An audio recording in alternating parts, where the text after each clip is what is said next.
You are listening to The Pilgrim on the 405 with Will Christ. Join him as he and his guests discover how businesses thrive in California. Well, welcome to The Pilgrim on the 405 on this bright, sunshiny day in Southern California. We are going to have a great conversation today with my longtime friend, Karen Williams, who is the CEO of 211. And I want Karen to welcome Karen to the Pilgrim on the 405. I want you to tell us, what is 211? Oh, thanks so much, Will, for having me, and thanks for giving me this opportunity to share with the community what we do. 211, if you think about it in a nutshell, provides hope to people when they're looking for help to navigate the system of the different programs and services here in Orange County. What does that mean? What that means is that when you're in a crisis situation, and I think very realistically, we kind of joke about it, but we say everybody's only 6 seconds away from a crisis, right? It could be that a car stops suddenly and you bump into them, or you could have a child who ends up getting injured somehow. You could have a situation where you've got a sister who is in a domestic violence situation and doesn't know where to go. You could have a cousin who's a veteran who's having problems reentering into the community. You could know somebody in your neighborhood who has a family member who has become homeless because they've lost their job. What 211 does, and strictly by dialing the number 2-1-1, it's the same thing as dialing 911, you get connected to us, and we have access to over 3,000 programs here in Orange County. They run the gamut from connecting people to shelter programs if they're looking for housing, to connect those who are part of a domestic violence situation to a program that can keep them safe and secure. We can connect people to transportation options in the community, legal services, just about everything. Where did 211 come from? Well, the genesis of 211 is really an interesting one. Here in Orange County, we actually started in 1984, 35 years ago, when a number of the hospitals saw that there was a need for a way to connect people to the health and human services here in Orange County. However, the 211 number actually came about in 2004 when a number of what we call ourselves information referral specialists across the state got together and petitioned the California PUC to get the number. So there is a 211 in every community here in Orange County. We've got 97% coverage, I think, within the state of California. There's one up in LA County, Riverside, San Bernardino, San Diego, and obviously Orange County, etc. What each of the individual 211s do is they get to know the community resources and make sure that they have a good idea of what type of programs are offered and who they can see. It's to help streamline the path to the appropriate resource. Interestingly enough, 211 as a whole really took off in 2005 when Hurricane Katrina hit. And when I talk 211 as a whole, I mean nationwide. And when that situation occurred, and it's no different than here in California if we have an earthquake or wildfires, right? You have people who've never needed to tap into the social services safety net who all of a sudden need to figure out how to get help because they've lost their home. They can't move back into their home for whatever reason. United Way saw down in New Orleans after Hurricane Katrina that there was a need to build this into more of a robust system in the country. So there are 240 211s. Of those, half of them are what I would call owner-operated by the United Way, by the local United Ways. The rest of us are independently run, but we all have a good relationship with the local United Way. I'm curious about what we did before we needed 211. I'm assuming that there was a time before 211 where there was a need. And I want to push back before that, before there was a need. How did these social traumas, how did we deal with them then? Well, I think there are a couple of things. So this is pre-1984, are you thinking? So yes. Before that? So I think obviously it has something to do with our social services network, right? I think that there was a stronger sense of community and neighborhood. One of the things I found so interesting here in Orange County is if you go back to the beginning of our organization in 84, I think there were maybe 1 million people living here in Orange County. The 34 cities, towns operated very independently. There were geographic barriers between them. But I think that within each of the communities, they operated fairly independently, and they relied on themselves. So if you think about it, much more of a neighborhood network. With the expansion, of course, we're over 3 million people here, and that growth came pretty fast. And so you think about the stress on the system. I think we're just at the point now as a community that we really are building out systems of care, which is always a challenge, right? Because you have people who are still very familiar with operating things independently, who are now having to work in a collaborative way. But I do think societally, if we take a look at it, I mean, for me, one of the things I really see is with the growth that we're seeing with baby boomers becoming our elderly now, and the stress on the system, what we're calling our silver tsunami, that we're really concerned about people losing their housing because their partner, spouse dies, and now they're down to one Social Security monthly check. They don't have the two. And people are no longer living with their family. They're no longer living with their family. And what I'm curious about is, do they even have a relationship with their family? Right. Well, that's a good point. I mean, I anecdotally, just for myself, I have a father who's 93, or about to turn 93, who lives in Colorado. And he still is living on his own, very independent. He's great health. His doctor told him he physiologically is that of a 75-year-old, which is great. But we've had conversations about him moving out here with us. And I've had friends, and I'm talking friends who are seniors themselves, who have said, oh, you don't want to do that because it's as if it would disrupt your life. Well, I come from a family where we do that type of thing. Wouldn't even cross my mind not to do that. But I think that's the exception versus the rule, at least here in California. I don't know if it's true across the country, but at least here in Orange County. Well, I have heard about the baby boomers being the sandwich generation. We find ourselves in a place where we're helping our children, and through them our grandchildren, and at the same time we're paying attention to our parents. And that, to me, is a part of a community that deals with issues here.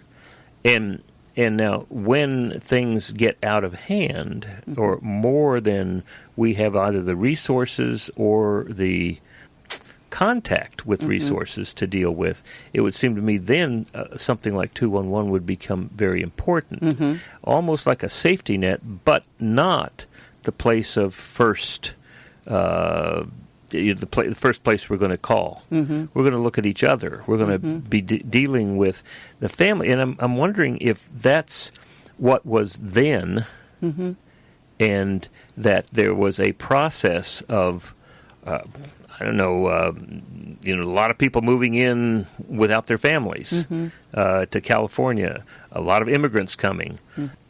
And I wonder if part of providing resources is also providing a path back to the development of community. Yeah, I mean, I think having a path back to the development of community is very important. I would say that where we function as a safety net, as an example, would be if you have somebody who has senior parents, but they don't know that they can sign up for CalFresh. Yes. And they could get an additional $50 that would help them towards their groceries. Mm-hmm. Or they might be looking for senior daycare, if you will, and they want to make sure that their parent is taken care of during the day by going someplace. We can connect to those resources. We have a fabulous new program called 211 Ride. So if someone has a computer, they can just log on to 211ride.org, or they can call us. But it actually taps into all the transportation multi-county, L.A., Riverside, San Bernardino, and Orange County, that taps into what it will cost if you take a bus, what the routes are, the train, etc. And are there nonprofits who can actually come to you to pick you up, or with the OCTA, with our bus system, if you actually need to have somebody who can take a wheelchair or needs to walk you up to the door, a demand response. Mm-hmm. I think the adult children of those seniors would be glad to know that there's that kind of resource, right? One of the things I found when I talked to baby boomers who are part of that sandwich generation is that they need to know that 211 is across the country. So if they have a call from an adult child who has come to rely on them strictly for financial support, there is a little bit of pushback where you can say, why don't you call your local 211 and see if they can get you connected to some help. Right. Which is a lovely thing to be able to do. Right. And Mary, my wife Mary, in Riverside at St. Michael's Church, in that outreach ministry that she's been doing there for 7 years, there's a tremendous amount of helping people to learn that there are many resources for them, helping them to find jobs, helping them to find housing, and tapping into the city of Riverside in this particular case, because there are resources there that people who are on the streets may not be aware of at all. Now, I'm wondering that about providing resources, which is absolutely necessary, important, and vital. At the same time, resources are not enough. And I'm wondering where that community formation is. Now, when I was growing up, back way before the internet, church was a place of not only providing resources and relationships, but it was a place of learning how to relate. And it was a place where, at best, the church community would say, here are better ways of relating to each other so you can meet some needs out there. And I'm wondering where we do that today. Well, especially in a multi-generational, diverse, cultural, yet we're all living in this soup called Southern California. And I'm just wondering, where does that happen for people? Where do they begin to learn how to support each other, not necessarily in giving rides, but how they to incorporate people into community? Well, I think there are some real strong connections that we carry forth with us, right? Or learning how to do things. So, I'm a preacher's kid, PK, and we moved several times when I was growing up. And so from that upbringing, one of the things I learned was how important it was to get to know your neighborhood. And my parents really understood that. So church was always a part of it. But my main growing up years, it was a campus ministry. So it wasn't really, there weren't other kids, etc. So the neighborhood was very important. When my husband and I moved back to Southern California back in 97, it was very, very important for us to find a neighborhood that functioned as a neighborhood where you knew your neighbors. And the neighborhood we live in is just fabulous. I mean, we have people who've lived there for 25, 30 years. Mm-hmm. They raise their children there. We have grandparents to age, people who are in their 80s and 90s who live there. We have young families there. It's a really wonderful blend. We have people who come from all parts of the world. Mm-hmm. It's very, very diverse. But we get together every Memorial Day, 4th of July, Labor Day, mm-hmm. and New Year's Eve. That's a standing thing that we do every single year. Mm-hmm. And we are all there for each other and get together other times loosely and arrange type of things. But we've come to rely on each other. And when someone new moves into the neighborhood, you bring them into the fold. You do something to say, we see you, mm-hmm. and we are here. Yeah. Now, I just got off the phone before I came to the show with a friend of mine who is now living in San Francisco. Mm-hmm. He was in Chicago, and he was asking me, he said, we're living in San Francisco, and we're living in the Tenderloin. Because that's where the law school is my wife is going to. And he said, now in Chicago, I would carry around McDonald's, $10 McDonald's gift cards. And when I saw somebody on the streets, I would hand them one. And he said, now, I'm here in California, in San Francisco, and when I tried that, the people that I tried to looked at me and said, why are you doing that? And he said, I have a heart for these folks, and I don't know what to do. Mm.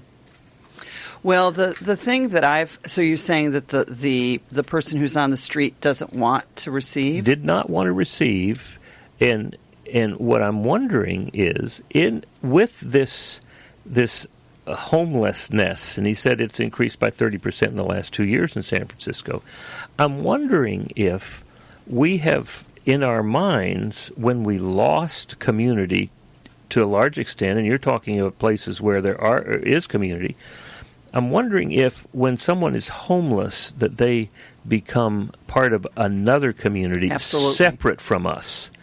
Absolutely. All right, now that is a divide. Mm-hmm. And to me, when people will talk about how we are politically and economically divided, I think we're also socially divided because we begin to say, well, they're not one of us because they don't have a mortgage. And so what I'm wondering, what he asked me was, what do I do? And I said, the first thing you have to do is you have to build a relationship. Absolutely. And absolutely. I want to share a story with you that something that has happened a number of times for me. One of the things that you see when people around homeless folk is that they are fearful. Mm-hmm. And what I say is have a conversation. So if there's somebody standing outside my grocery store and I see them there, I will typically stop and I will reach out my hand and say, my name is Karen, what's yours? Mm-hmm. They'll hesitantly take my hand but give me their hand and give me their name. And then I'll say, tell me your story. What's going on for you and how are you here? And what I found that's so incredible, besides the fact that we can have this dialogue and then I can perhaps provide some direction and information to this individual, people coming out of the grocery store will reach into their sack of food, will give them something, mm-hmm. They'll give them money, mm-hmm. But just by the fact that I'm standing there makes it safer for them to come and have that interaction. Well, let's talk about that. What is it that causes us to fear the other that looks, is it the looks, unshaven, hair messed up, clothes not tidy?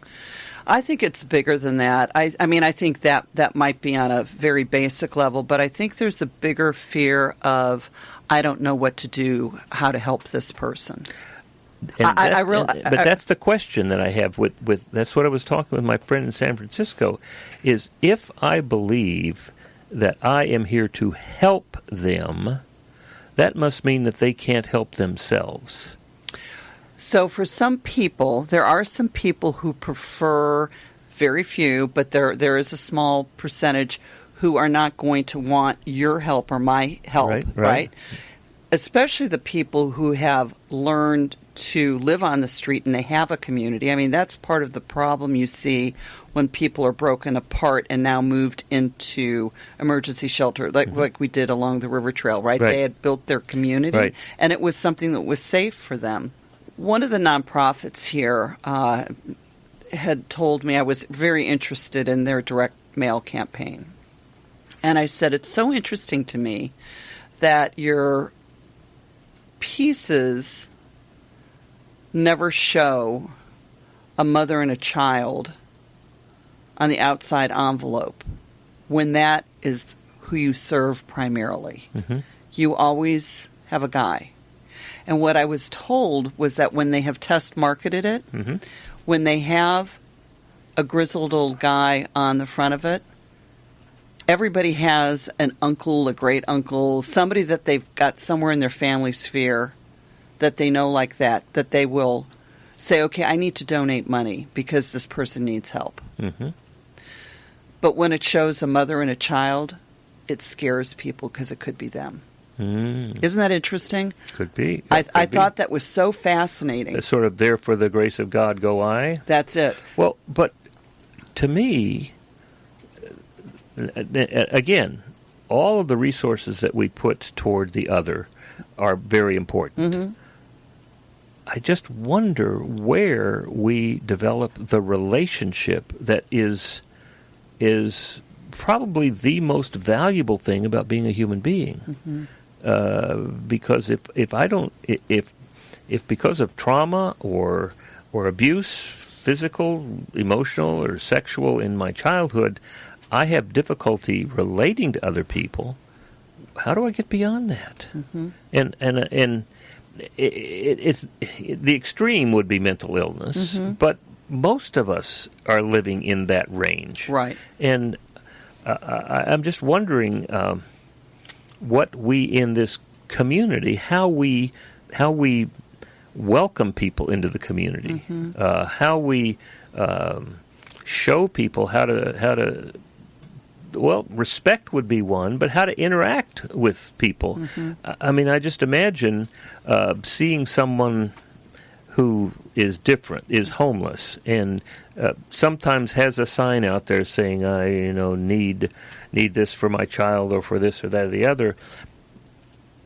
It's certainly important to share resources, but it seems to me that it's also important to share the respect that one would give another human being to hear their stories. Mm-hmm. And I wonder how often we really do that. I'm going to say for those who are not outreach workers, I would say it's probably fairly rare. I think you can even take it back to how many of us, when we're in a retail situation, say please and thank you to the person who's serving us. Mm-hmm. It gets to that point. It used to be that the interconnection between people was so much stronger. And it might be because somebody knew your parents or they knew your sister or whatever. There was some kind of familial or neighborly, connection.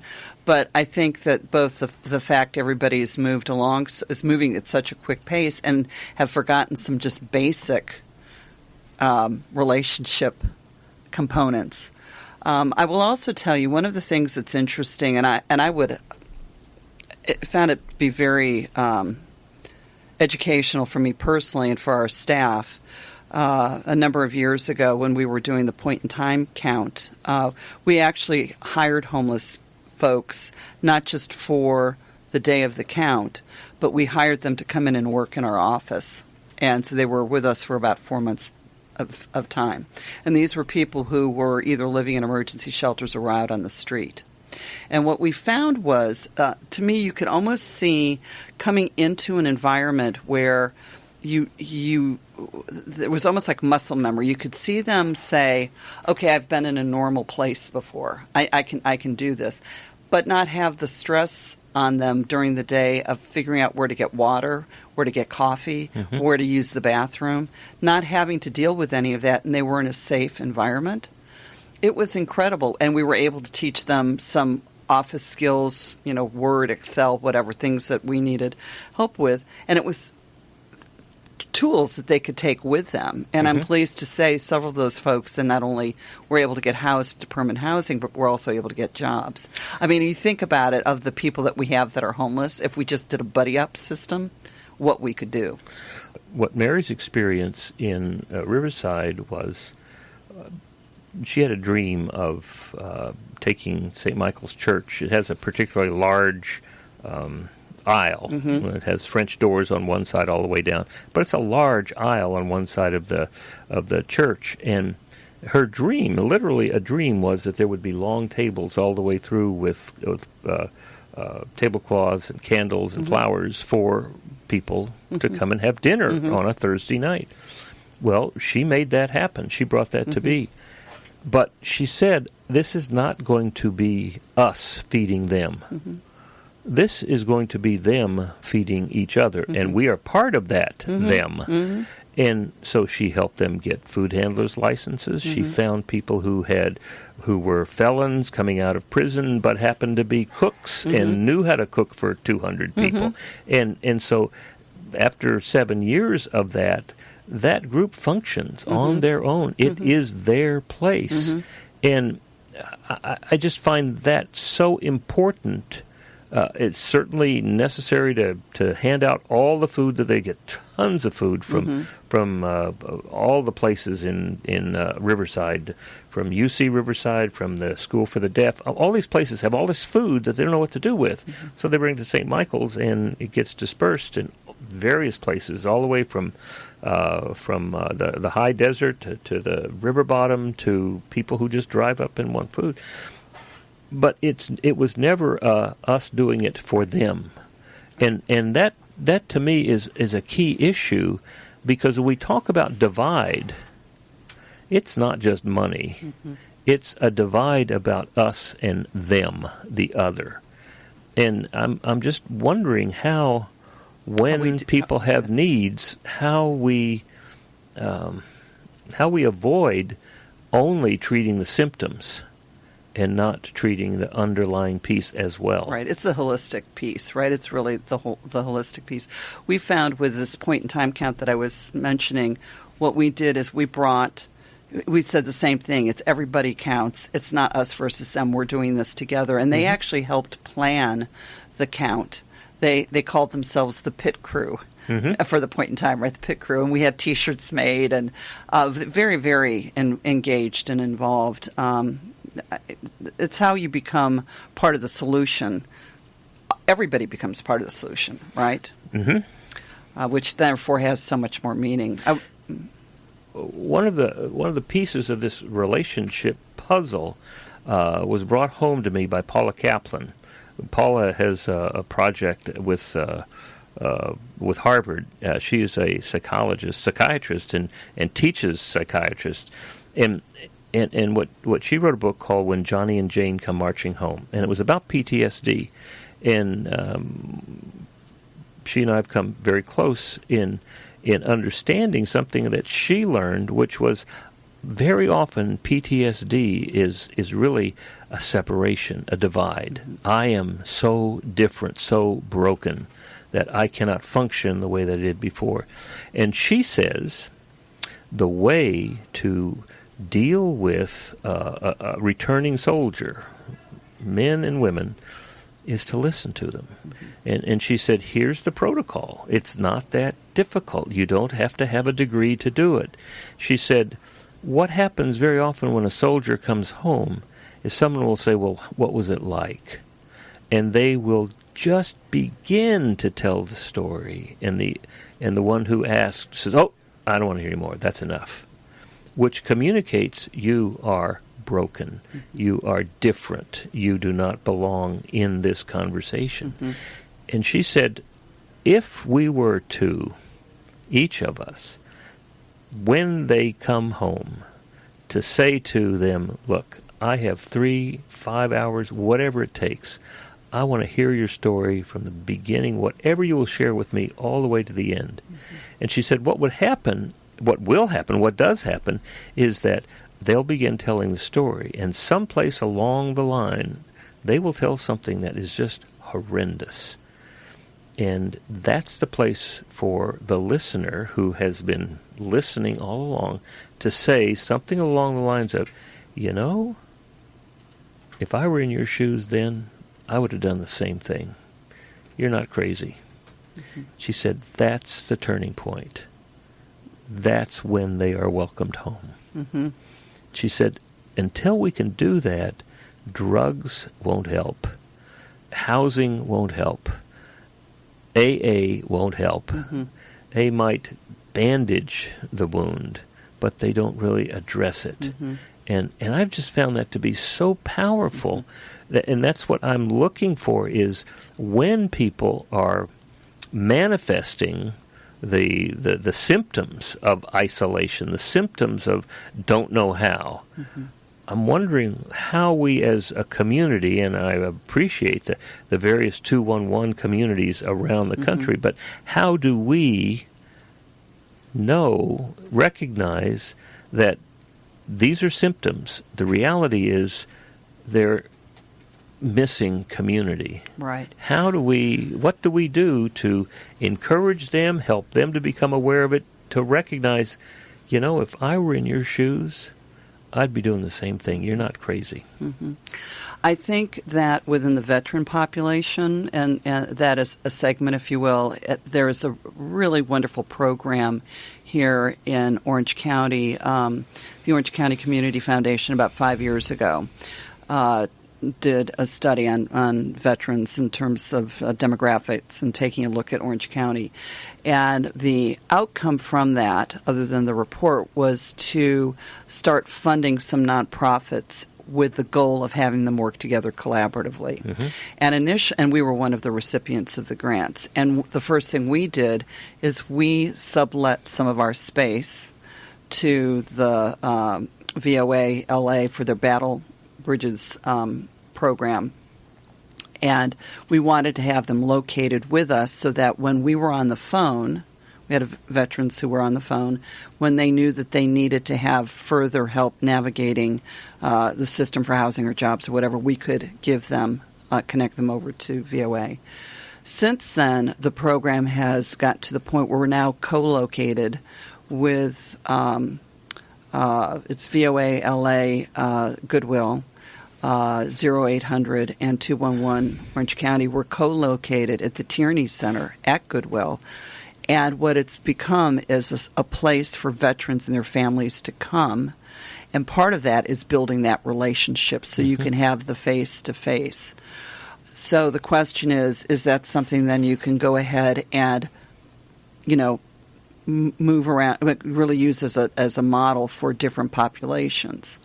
I would say within the outreach workers that are out there working with the homeless community, my guess is that that there's some of that going on. I know for ourselves, one of the things that we found is sometimes when I say we provide hope to people, once they get connected to us, they can, one, talk to us. We're not on and off the phone like we don't have time to talk to you because we're really interested in all the components of what they're going through. We know that food sometimes is or lack of food might be a driving issue for them. But for them to know that they can just call and talk to somebody because they've got relatives who said, enough is enough, I can't deal with this anymore, they can talk to us. And we're not going to be judgmental.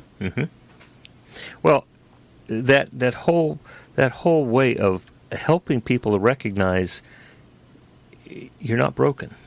Right. I mean, that's an incredible step for many people when they look out on any one of a number of situations, but just use homelessness.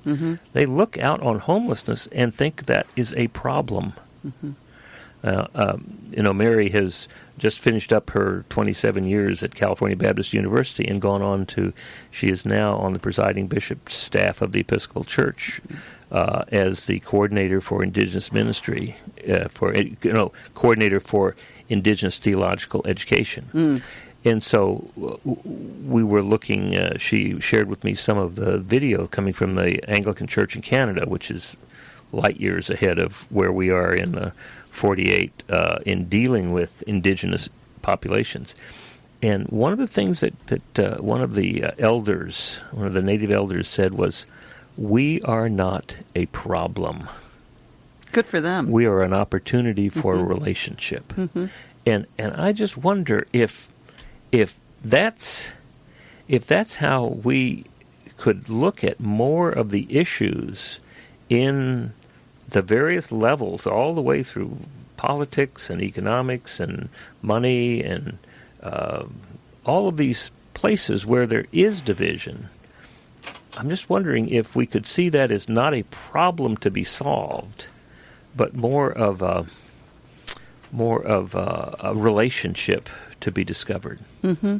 Oh, I agree with you. I mean, I think if you look at societally for us, and I'm a baby boomer, Mm-hmm. we have been in an environment that has not been a manufacturing, farming environment. Mm-hmm. We haven't been making things. What we've been doing is consuming things. Mm-hmm. I mean, even after 9/11 happened, You want to do something? President Go by. Bush said, "Go by," right? Right. I mean, and so that piece of it, I think, really helped break apart, some of the relationship piece. Mm-hmm. We no longer were working to solve a problem together. We were no longer working to, plant crops and, bring food to market. Which are all things you can't do alone. Things that you can't do alone. That's correct. But you can consume alone. You can consume alone. That's exactly right. And don't we have a lot of people consuming alone now, right? Yeah. Which is part of the problem. So now I think we're into the second and third generations. And now you've got parents who don't know how to have a relationship, who are raising children, so they don't know how to have a relationship, and they're having children, right? So you have that ongoing piece that continues on. I even think that we had a niece come out to California about 20 years ago to live with us. She wanted to go to school down in San Diego. And it was so interesting. She was 18, and for 10 years of her life, the TV show Friends was on. Mm-hmm. And I really was struck by how that was her reality, whereas when I was a child, what was on was Rawhide, mm-hmm. Bonanza, things that you knew, this isn't real. Mm-hmm. This is fantasy land, right? And Leave It to Beaver. Leave It to Beaver. and the model for Leave It to Beaver was 19th Street in Costa Mesa. Really? That's where the houses that they used for the model. For the model. But somewhere in there, it was a sense of that's not necessarily a real world. It was a real, and you can talk about teamwork and all that kind of stuff that goes on in some of those subplots. But the point being was that her growing up here is from 8 to 18 was about a bunch of people who sat around in an apartment together, mm-hmm. right? And it was so her expectations of what life should be when you got an apartment was so different than mine. It's kind of akin to when we were growing up, you didn't have Targets around, mm-hmm. right? So when you were getting ready to go to college or have your first apartment, you went to yard sales, right? Mm-hmm. So we interacted with each other. Mm-hmm. You bought pots and pans for 25 cents, mm-hmm. right? And now mom and dad go off to Target and buy you everything that you need mm-hmm. and bring it. So there's that. There's something there that has really probably have it drop shipped. Probably now have it drop shipped even more so, right? So I mean, and there's some pluses and minuses to everything, but I do think that we are at the end, hopefully at a turning point where we're saying, gee, there are a lot of things that have not happened, mm-hmm. That we've made some shifts and we need to get back to the relationship. I also think part of it for yourself, myself, yours obviously with your career background, for myself just I'd say more age, you grow up and you start realizing that just barreling ahead, you need to step back and mm-hmm. say, wait a second, what are we here for? And mm-hmm. one of the scariest leaps of faith, I do think, for people is to all of a sudden stop and say, oh, worldly possessions are not everything, because that's what we're told. Mm-hmm. You know, when we have commercials where you're tying up cars with bows for Christmas. Well, the one who dies with the most toys wins. Right. Yeah. So when you get to the point of saying, I can't take it with me, does it really matter? As long as I have a roof over my head and food to eat, can take care of myself. You've got all those, but do I really need all this excess? Mm-hmm. Mm-hmm. And then what does that mean? And then to see how people react. But that to me is a way of getting rid of things. But it's what do I really need? Right. And what do they really need? Mm-hmm. Sharing. Is relationship. Right.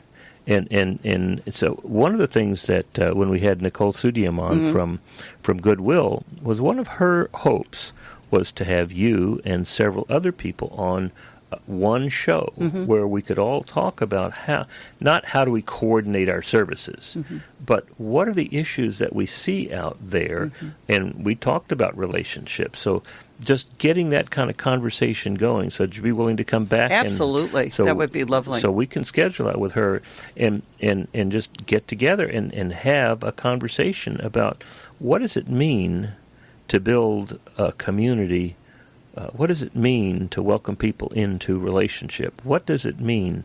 And that's what I told my friend from San Francisco. He said, what can I do? And I said, well, what I would suggest that you do is that you greet them as a neighbor.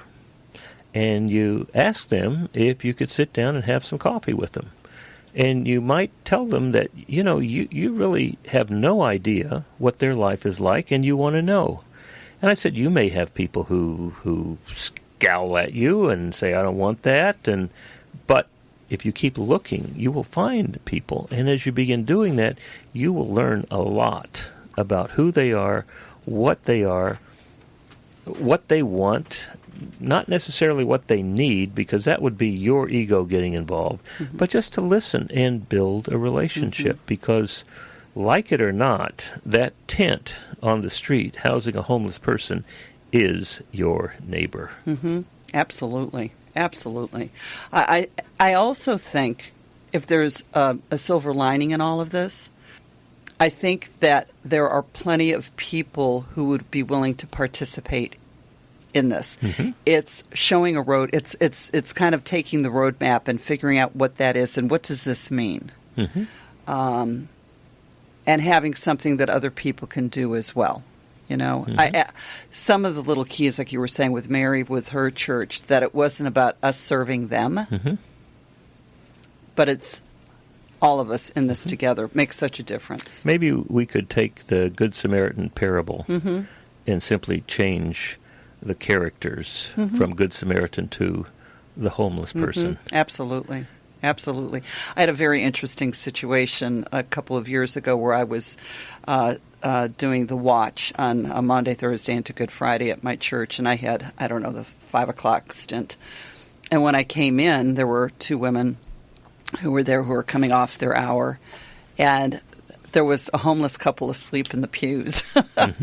And so they were wondering if I'd be okay by myself, and I said, I'll be fine. And I ended up staying a couple of shifts. And then when they awoke, I talked to them. Same thing, it's building that relationship, found out what their story was, what was going on, and then ended up taking them to a place that they needed. The only thing that I did was judgmental on it at all with them, as I said, I know you're probably not going to listen to me about this, but I said, quit smoking. I used to smoke, and it's the stupidest thing I've ever done in my life. I said, I know I sound like your mother, but I'm just telling you. But with that, it's that sense of once again, it's building that relationship. Yeah. I hope that for our organization, if we are able to help people at all, it's for them to understand they can come to us to help find their way, right? It's to be able to provide some of that navigation, and just to know that we've got so many wonderful resources in the community. But I do think that the relation piece is the key. Yeah. Well, thank you for taking your time to be with us. It's been a wonderful conversation, and I look forward to having you back with Nicole and other leaders like yourself in the community. Yeah, maybe we can crack the code on this. Well, that'd be great. We certainly take some steps in that way. So what would you like to say to the community who's going to be listening to this? I would say that we are available to you as a resource 24/7, 365 days a week. We're multilingual. You can also find us on the web at 211oc.org, and you can actually self-navigate if you want to find resources. You don't necessarily need to talk to us, but we're there willing to help. And know that out there in this community, there is somebody out there who can provide you the help and hope that you need for either yourself or a loved one. We're here. Great. That's wonderful. So glad that you could be with us today, Karen. And this is one other example of how people from the top to the bottom, from the east to the west and the north to south in California, learn to thrive. Thank you. You've been listening to The Pilgrim on the 405 with Will Christ. To hear more of the programs in this podcast, go to www.willchrist.com.